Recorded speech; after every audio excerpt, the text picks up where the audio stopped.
여러분 안녕하십니까? 전국의 경찰서장들이 오늘 한자리에 모였습니다. 행정안전부의 경찰국 신설에 반대하며 대응 방안을 논의하는 자리였는데요.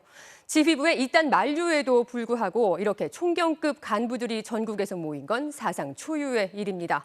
현장에서는 경찰국 신설이 역사적 퇴행이라는 강한 비판이 나왔습니다. 먼저 손구민 기자가 보도합니다. 전국 각지에서 모인 경찰서장들이 속속 도착합니다. 행정안전부 경찰국 신설 문제를 두고 전국에서 모인 경찰서장급 총경회의가 사상 처음으로 열렸습니다. 경찰이 중립성과 책임성의 근간이 흔들린다면 결국 국민의 안전도 지킬 수 없다는 절박한 마음에서 현장에 온 참석자는 50여 명, 화상으로 참석한 140여 명까지 더하면 모두 190여 명이 의견을 나눴습니다. 이들은 행안부 경찰국 신설이 역사적 퇴행이라며 강도 높게 비판했습니다. 또 많은 총경들이 행안부 장관의 경찰청장에 대한 지휘 규칙이 법치주의를 훼손한다는 점에 공감했다면서 경찰국 신설 법령 제정 절차를 당분간 보류하고 일선의 여러 의견을 수렴해야 한다고 강조했습니다. 회의에서 많은 총경분들이 행안부 장관의 경찰청장에 대한 지휘 규칙이 법률 위반의 소지가 높다는 점에 공감하고 우려를 표했습니다. 국민의 통제를 받는 경찰로 개혁될 수 있는 다양한 방안이 논의됐다면서 공개하지 않은 구체적인 내용은 경찰청장 직무대행에게 전달하겠다고 했습니다. 앞서 윤익은 경찰청장 후보자 등 경찰 수뇌부는 국민의 치안을 책임지는 경찰 간부들이 집단 움직임에 나서는 건 국민 불신을 낳을 뿐이라며 회의를 만류했습니다. MBC 뉴스 손구민입니다.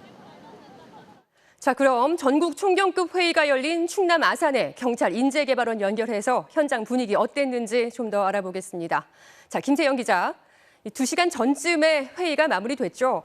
지휘부 의사에 반하는 간부들의 집단 움직임은 사상 초유의 일인데 회의 분위기 어땠습니까?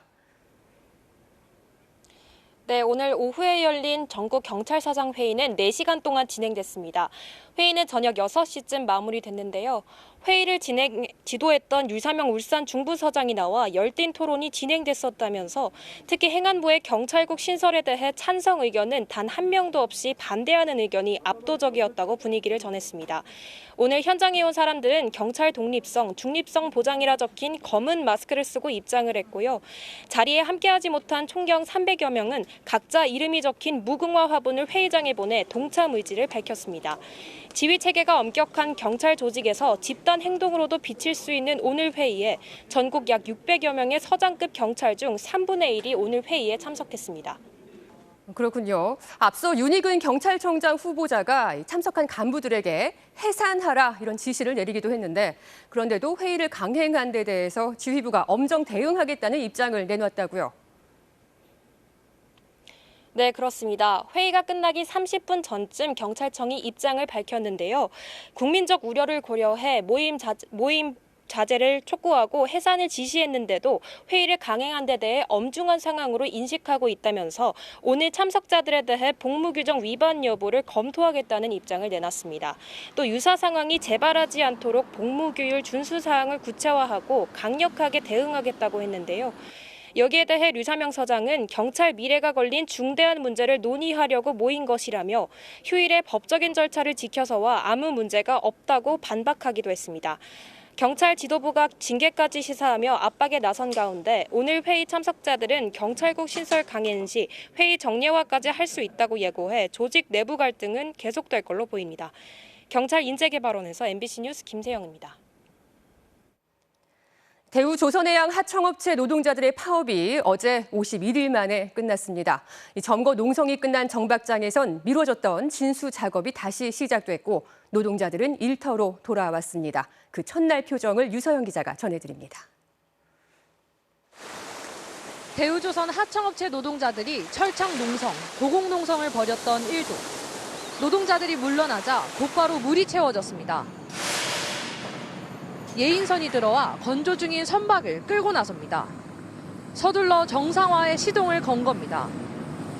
내일 보던 진수가 이렇게 감동적일 줄 몰랐습니다. 30일 넘게 연기됐는데 빨리 다시 정상화해야죠. 토요일 이른 아침부터 출근하는 하청업체 노동자들도 파업 종료를 반기면서 이제 퇴근까지 해야 할 상황이라고 말합니다. 일하는 게 있기 때문에 그걸 맞추기 위해서는 그렇게라도 해서 해야 되고. 어제까지 일독에서 고공농성을 벌였던 하청업체 노동자들. 이제 농성장을 정리하고 있습니다. 왜 파업을 시작했냐고 물었더니 차별이라고 답합니다. 15년 동안 겪어오면서 이거는 정말 아니다 싶은 그런 온갖 차별, 그리고 때로는 멸시, 모욕감, 이런 것들 때문에 그 차별은 인력 감축으로, 나아가 안전으로 이어졌다고 말합니다. 사람이 준 인력으로 예전 그 물량을 해야 되는 게 지금 현실입니다. 쪼는 만큼 우리 노동자들은 안전을 소홀히 할 수밖에 없는 상황이고요. 지금의 심경은 어떨까? 많이 실망스럽습니다. 사실은 조금 허탈한 감이 없잖아 있습니다. 이들이 손에 쥔 건 고작 4.5%의 임금 인상.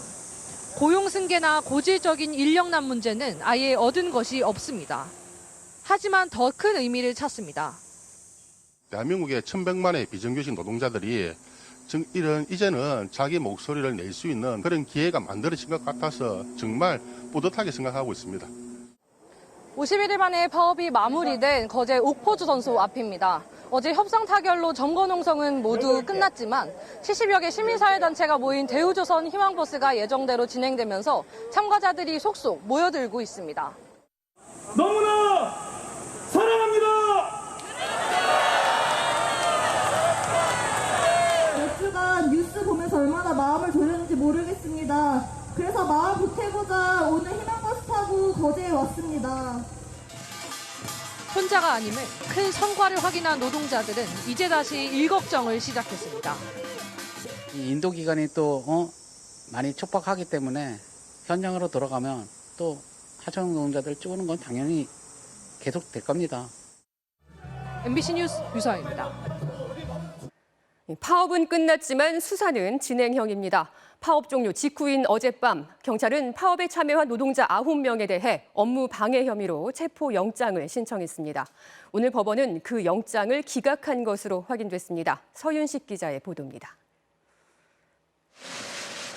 대우조선 해양 하청업체 노사 협상 타결로 파업이 51일 만에 끝났지만 관련 수사는 본격 시작됐습니다. 이번 파업에 적극 가담한 유채한 부지회장 등 9명에 대해 경남 거제경찰서는 어젯밤 업무방해 등의 혐의로 체포영장을 신청했습니다. 하지만 오늘 법원은 체포영장을 기각했습니다. 노사 합의가 원만히 이뤄진 뒤 노동자들이 농성을 끝냈고 노동자들의 건강도 고려한 판단으로 보입니다. 현재는 체포영장이 기각된 상태이기 때문에 건강 상태가 회복되는 대로 출석일자 조율해서 수사를 이어갈 계획에 있습니다. 1세제곱미터 철창에서 한 달간 농성을 벌이고 병원으로 이송된 유채한 하청지회 부지회장은 현재 일어서지 못할 정도로 거동이 힘들고 정신적으로도 매우 피폐한 상태인 것으로 전해졌습니다. 걷기가 힘들다. 몸이 좀 제대로 말을 안 듣는 거죠. 이렇게 우리에 갇혀 있으면은 또 폐쇄공포증 같은 것들도 걱정이 좀 되고. 대우조선 하청지회는 농성조합원들은 건강을 회복하는 대로 경찰 조사에 성실히 임할 것이라고 밝혔고 경찰은 이들이 출석하는 대로 초대형 원유 운반선을 불법 정관 혐의에 대해 수사할 예정입니다. 한편 노사 합의문에 포함되지 않은 손해배상 소송 문제는 여전히 불씨가 남은 만큼 이에 대한 치열한 공방도 곧 시작될 전망입니다. MBC 뉴스 선식입니다. 이틀째 코로나19 신규 확진자 수가 6만 8천 명대를 기록하고 있습니다. 특히 대표적 관광지인 제주도는 확진자 수가 한 달 만에 9배나 늘면서 휴가철 방역에 비상이 걸렸습니다. 김정인 기자가 전해드립니다. 제주의 한 해수욕장. 한낮에 무더위를 식히려는 사람들로 북적입니다. 어제와 오늘 제주를 찾은 관광객은 모두 8만 4천 명에 달합니다. 걱정도 되고 해서 앞당겨서 온다고 생각을 하고 이제 8월보다는 좀 일찍 오긴 했는데 근데도 사람이 너무 많더라고요. 코로나가 준다 해서 여행을 왔는데 이제 코로나 다시 는다 하니까 걱정은 되지만 뭐 왔으니까 재밌게 놀다 가려고 합니다. 제주도의 경우 6월 마지막 주 하루 평균 확진자가 147명이었지만 이번 주에는 하루 평균 1,383명이 발생했습니다. 한 달 만에 무려 9배나 늘어난 겁니다. 심지어 일주일에 2배가량 늘고 있는 전국 확산세보다도 더 가파르게 증가하고 있습니다. 급격한 확산세에 정부는 제주와 부산 등 주요 해수욕장이 얼마나 붐비는지 혼잡도 신호등 서비스를 제공하고 현장 점검으로 방역을 강화하겠다는 방침입니다. 해수욕장, 어촌체험 휴양마을, 여객선과 터미널 등에 대하여 집중적인 방역관리와 현장 점검을 실시합니다. 하지만 확산세에 비해 대비가 신속하지 않다는 지적이 나옵니다. 방역당국은 임시 선별 검사소를 전국 70곳으로 늘리겠다고 한 바 있습니다. 주말이나 평일 저녁, 보건소 선별진료소나 호흡기 환자 진료센터가 문을 닫는 경우 고령자 등이 더 편하게 검사받을 수 있게 하겠다는 겁니다. 하지만 정부가 코로나19 홈페이지를 통해 안내한 임시 선별 검사소는 현재 전국 9곳, 그마저 주말인 오늘 문을 연 곳은 절반인 4곳에 불과했습니다. MBC 뉴스 김정인입니다. 질병관리청이 오늘 전국에 일본 뇌염 경보를 발령했습니다. 지난해보다 발령 시점이 2주 정도 빠른데요. 질병청은 부산의 기온이 작년보다 높아지면서 일본 뇌염 매개 모기인 작은 빨간집 모기가 많이 발견됐기 때문이라고 설명했습니다. 이른 무더위와 장마로 한 달 사이 상추값이 폭등했습니다. 상추가 금추가 됐다는 말까지 나오고 있는데요. 올여름엔 상추 외에도 값이 안 오른 게 없고 코로나19 재확산까지 겹쳐서 자영업자들에겐 더 험난한 여름이 될 전망입니다. 김아영 기자가 보도합니다. 서울 마포구의 한 고깃집. 요즘은 손님이 상추를 더 달랄까 봐 무섭습니다. 상추 한 장당 가격은 200원 선. 한 번에 7장 정도를 내놓는데 더 달라는 손님에게 몇 장 더 주면 상추값만 2,000원이 훌쩍 넘습니다. 평상시에는 보통 이제 상추가 좋다 그러면 2, 3만 원대 꽃상추. 근데 지금 뭐 한참 비쌀 때는 12만 원까지 주고 구입할 수밖에 없었으니까. 그렇다고 음식값을 무작정 올릴 수도 없으니 양이나 가짓수를 줄이는 식으로 버티는 곳도 많습니다. 이른바 슈링크플레이션입니다. 10년 넘게 음식값을 올린 적이 없는 이 족발집. 재료비를 감당할 수 없어 장사 시작 이후 처음으로 상추 추가 제공을 중단했습니다. 거의 단골 손님들인데도 그냥 안 됩니다. 그러면 돌아서면 마음이 좀 짠한 게 그래요. 지금 다른 물가가 다 같이 올랐기 때문에 그래서 상추도 같이 못 드리는 거예요. 한국농수산식품유통공사에 따르면 22일 기준 적상추 4kg의 가격은 46,100원으로 한 달 전보다 1.8배 올랐습니다. 상추만 그러면 그나마 버티겠는데 다른 채소도 많이 올랐습니다. 깻잎 2kg 가격도 1.35배, 오이 10kg은 1.8배나 상승했습니다. 올봄엔 가뭄이, 여름 들어선 때이른 폭염과 장마까지 겹쳐 작황이 형편없어졌기 때문입니다. 문제는 채소값이 당분간 진정되긴 어려워 보인다는 점입니다. 추석이 예년보다 이르다는 점도 농식품 물가를 자극할 수 있습니다. 이와 관련해 정부는 다음 달 초까지 수급 대책을 마련해 발표하겠다고 밝혔습니다. MBC 뉴스 김아영입니다. 최근 금리가 가파르게 오르면서 대출받은 사람들은 갈수록 힘들어지고 있는데요. 되려 웃고 있는 곳들도 있습니다. 바로 은행들입니다. 대출 이자 수익이 크게 늘면서 올 상반기 역대 최대 규모로 돈을 쓸어 담았습니다. 이 돈으로 주주들 배만 불리지 말고 금리 인상으로 어려워진 사람들을 지원하라는 압박이 커지고 있습니다. 배주환 기자가 보도합니다. KB 2조 7,500억 원, 신한 2조 7,200억 원, 우리 1조 7,600억 원, 하나 1조 7,200억 원. 우리나라 4대 금융지주 회사들이 올 상반기에 벌어들인 돈입니다. 하나만 빼고 모두 역대 최고 실적입니다. 금리가 오르면서 대출이자 수익이 크게 늘어났습니다. KB의 신용대출 금리는 1년 전 평균 3.32%였는데 지금은 5.39%까지 올라갔습니다. 다른 은행들도 비슷합니다. 이렇게 번 돈을 어디에 쓸까? 주주들에게 배당합니다. 하나 2,300억 원, KB 1,900억 원, 우리는 1,000억 원을 주주들에게 배당하기로 했습니다. 정부는 빚 갚기 힘들어진 사람들을 지원하라며 은행들을 압박하고 있습니다. 금융위원장은 그제 5대 금융지주 회장들을 불러 모아 소상공인과 취약계층에 대한 대책을 주문했습니다. 최근의 물가 상승과 그에 따른 급속한 금리 인상은 여기 계신 금융지주회사 회장님들의 역할이 매우 중요한 상황이라고 생각이 됩니다. 은행들도 눈치를 보며 지원 약속을 내놨습니다. 직관을 한다든지 공기현장에서 프로그램을 통해서 연장해주는 게 공기현들 건전성에도 오히려 도움이 된다고 저는 생각합니다. 그래서 정부는 코로나 때 크게 불어난 소상공인 대출의 만기를 계속 연장해주고 있는데 9월이면 끝납니다. 정부는 이 문제를 풀기 위해 은행들이 참여하는 민관협의체도 출범시켰습니다. 우리은행은 신용이 낮거나 여러 곳에서 돈을 빌린 사람들에게 다음 달부터 대출 원금을 깎아주기로 했지만 이것 말고 아직 뚜렷한 대책을 내놓은 곳은 없습니다. MBC 뉴스 배주환입니다. 경기도 성남 백현동 개발 사업과 관련해 감사원이 유동규 전 성남도시개발공사 본부장을 수사 의뢰한 사실이 뒤늦게 확인됐습니다. 유 전 본부장은 이미 대장동 사건으로 구속 수감돼 있는 인물입니다. 감사원은 그러나 백현동 사업 당시 성남시장이었던 이재명 의원의 책임은 명확히 밝히지 못했는데요. 이 의원을 둘러싼 사법 리스크 공방은 더 거세질 걸로 보입니다. 김민찬 기자의 보도 보시죠. 경기도 성남의 백현동 아파트 단지. 2015년 성남시는 이곳을 개발할 수 있도록 자연 보전 녹지에서 준주거 지역으로 4단계 용도를 변경해주며 성남도시개발공사의 개발 참여를 조건으로 달았습니다. 하지만 도시개발공사는 참여하지 않았고 감사원은 공공에 환수될 수 있었던 300억 원대 이익을 잃게 한 것이라고 밝혔습니다.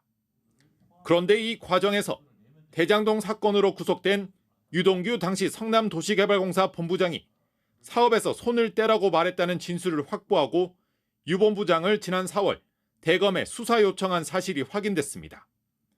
감사원은 이 밖에도 성남시가 민간 임대를 일반 분양으로 변경해주고 기부 체납도 사업자에 유리하게 변경해 시에는 손해를, 업자에겐 과도한 이익을 줬다고 판단했습니다. 하지만 당시 성남시장이었던 이재명 의원의 책임을 구체적으로 밝히지는 못했습니다. 이 의원은 백현동 개발 사업은 식품연구원 이전을 위한 박근혜 정부의 요청에 따른 것으로 성남시가 특혜라면 박근혜 정부는 특혜 강요죄라고 강하게 반발했습니다. 향후 백현동 관련 검경의 수사도 이 의원을 집중 겨냥할 걸로 예상되는데 전당대회를 앞둔 민주당 내부에서도 이재명 의원을 향한 경쟁 주자들의 견제는 거세질 걸로 보입니다. 사법 리스크가 있는 게 있다고 보는 게 대부분의 의견입니다. 그 사법 리스크가 없다고 얘기한다면 그 말이 안 되는 소리죠. 이재명 의원 측은 사법 리스크가 아닌 정치 보복이란 주장을 앞세울 걸로 보입니다. 아마 저한테 먼지만큼의 흠결이라도 있었으면 이미 난리가 났겠지요. 불필요한, 과도한 음해를 하는 것은 좀 자중하는 게 필요하지 않을까. 백현동 감사 결과에 대해 국민의힘은 아직 공식 입장을 내놓지 않았습니다. 다음 주 국회가 본격 가동되면 대정부 질문을 시작으로 공세를 이어갈 걸로 보입니다. MBC 뉴스 김민찬입니다. 오늘 새벽 서울 관악구의 한 건물 지하에서 불이 나 주민 2명이 병원으로 옮겨졌습니다. 경남 창원에서는 차량에 깔린 아이를 시민들이 힘을 모아서 구해냈습니다. 주말 사건 사고 이유경 기자가 정리했습니다. 희뿌연 연기가 건물 입구에서 뿜어져 나옵니다. 오늘 새벽 서울 관악구의 3층짜리 건물 지하 1층 창고에서 불이 났습니다. 당시 건물 안에 있던 주민 2명이 연기를 마셔 병원으로 옮겨졌지만 생명엔 지장이 없는 것으로 알려졌습니다. 경찰과 소방은 정확한 화재 원인과 피해 규모를 조사하고 있습니다. 비슷한 시각 서해안고속도로 일직분기점 인근에선 1톤짜리 트럭이 앞에 있던 승용차를 뒤에서 들이받았습니다. 이 사고로 승용차에 불이 나 타고 있던 50대 여성이 전신 화상을 입고 병원으로 옮겨졌습니다. 사고 충격으로 트럭도 왼쪽으로 쓰러졌지만 다행히 추가 부상자는 없었습니다. 경남 창원의 한 횡단보도. 하얀색 소형차 주변으로 사람들이 몰려듭니다. 사람들이 차량 앞부분을 들어올리자 그 밑에 깔려있던 아이 모습이 드러납니다. 어제 오후 이곳에서 자전거를 타고 있던 7살 아이가 승용차 밑에 깔렸습니다. 이를 본 시민들이 힘을 모아 차량을 들어 아이를 구해냈습니다. 머리 등을 다친 아이는 병원으로 옮겨졌지만 생명엔 지장이 없는 것으로 알려졌습니다. 우회전을 하다 사고를 낸 운전자는 어린이가 횡단보도를 건너는 것을 보지 못했다고 진술했습니다. 경찰은 이 운전자를 교통사고 처리 특례법 위반 혐의로 입건할 예정입니다. MBC 뉴스 이유경입니다.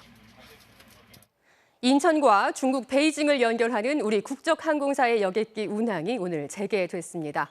일주일에 한 번, 토요일만 왕복 운항하는데요. 코로나로 취항이 중단된 지 2년 4개월 만입니다. 베이징 조희영 특파원이 전해드립니다.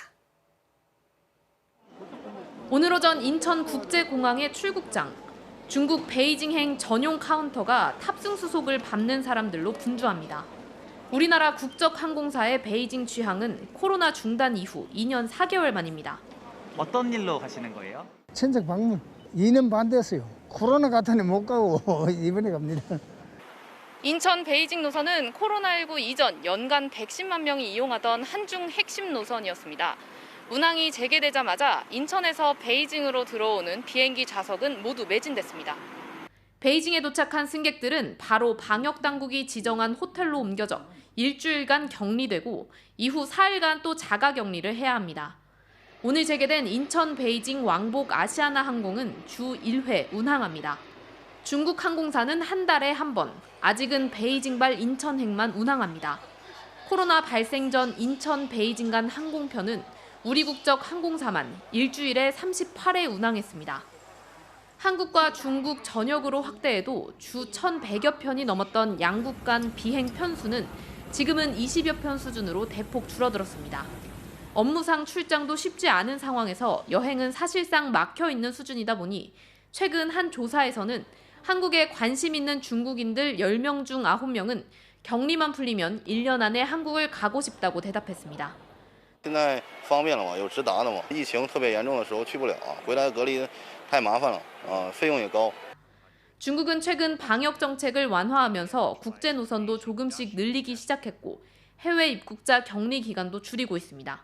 하지만 코로나 해외 유입에 촉각을 곤두세우고 있는 만큼 한국발 비행기에서 코로나 확진자가 나올 경우 언제든 운항을 중단할 가능성도 있습니다. 베이징에서 MBC 뉴스 조희영입니다.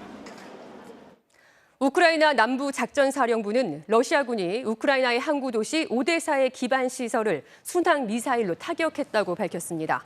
러시아군의 오늘 공습은 우크라이나의 곡물을 흑해로 수출하기 위해 우크라이나와 러시아, UN, 튀르키예의 사자 협상이 타결된 다음 날 벌어진 것으로 기존의 합의 절차를 이행하는 데에도 일부 차질이 불가피할 것으로 보입니다.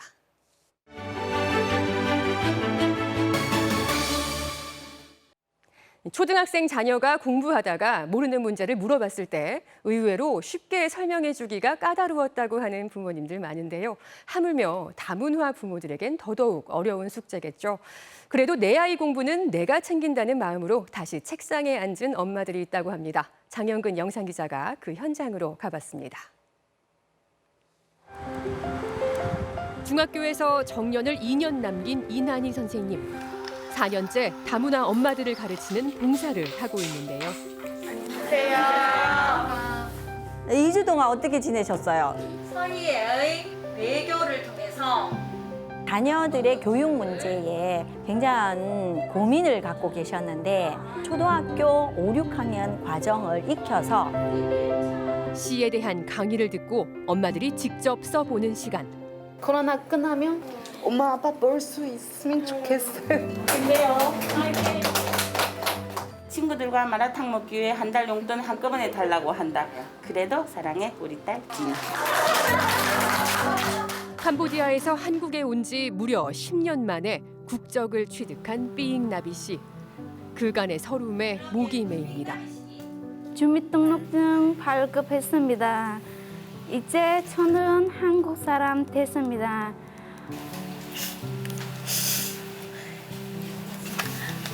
아마 한국어 공부를 많이 노력했고 내 마음이 정말 좋았습니다. 축하 파티. 진짜 축하 파티를 한번 해야 되겠다 여기서. 맞죠? 이제 공부가 진짜 도움이 되는구나 그 느낌이고 우리 애한테 저도 가르치고 싶어요. 수업이 끝난 뒤 제자와의 만남은 교실 밖에서도 이어지는데요.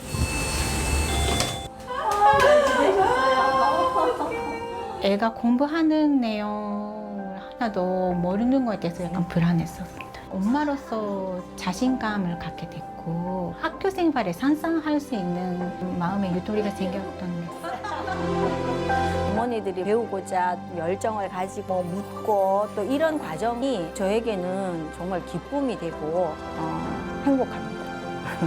사랑합니다.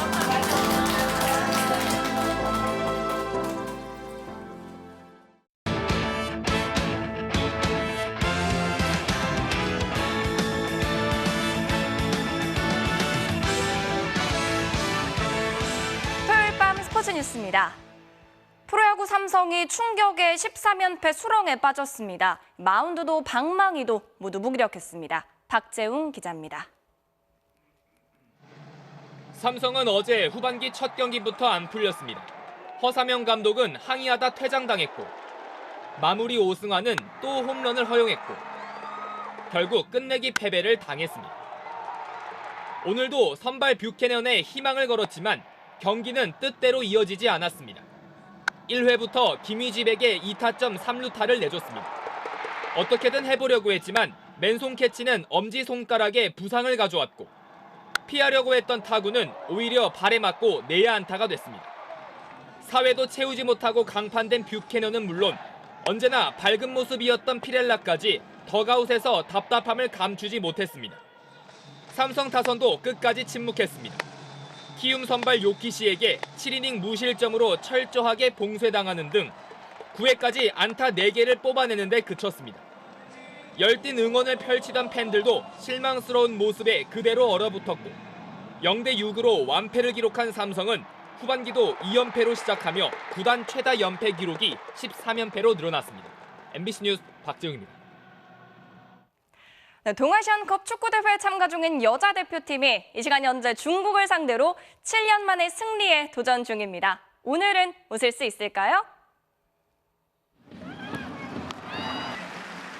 나흘 전 대회 1차전이었죠. 한일전에서 아쉽게 2대1로 패했던 대표팀, 지소연 선수의 골이 그나마 위안이었는데요. 오늘은 중국과 2차전에서도 지소연 선수가 선발로 출전해 팀을 이끌고 있습니다. 역대 상대 전적은 4승 7무 29패, 우리가 중국에 많이 뒤져 있는데요. 하지만 오늘은 시작부터 주도권을 틀어쥐고 중국을 거세게 몰아붙이고 있습니다. 선제골도 우리의 몫이었습니다. 전반 34분 최유리 선수가 골문 중앙에서 멋진 골을 뽑아냈는데요. 군더더기 없는 빠른 슈팅으로 중국 골키퍼를 꼼짝 못하게 만들었네요. 이후 강한 압박으로 리드를 이어간 대표팀, 1대0으로 앞선 채 현재 후반이 진행 중인데요. 만약 오늘 우리 대표팀이 승리를 거둔다면 지난 2015년 이후 7년 만에 중국전 승리를 기록하게 됩니다. 대표팀은 오는 화요일 대만을 상대로 이번 대회 마지막 3차전을 갖습니다. 동아시안컵에서 나온 대만의 실점 장면입니다. 걷어낸다는 게 운이 따르지 않았네요. 토요일 밤 스포츠 뉴스였습니다.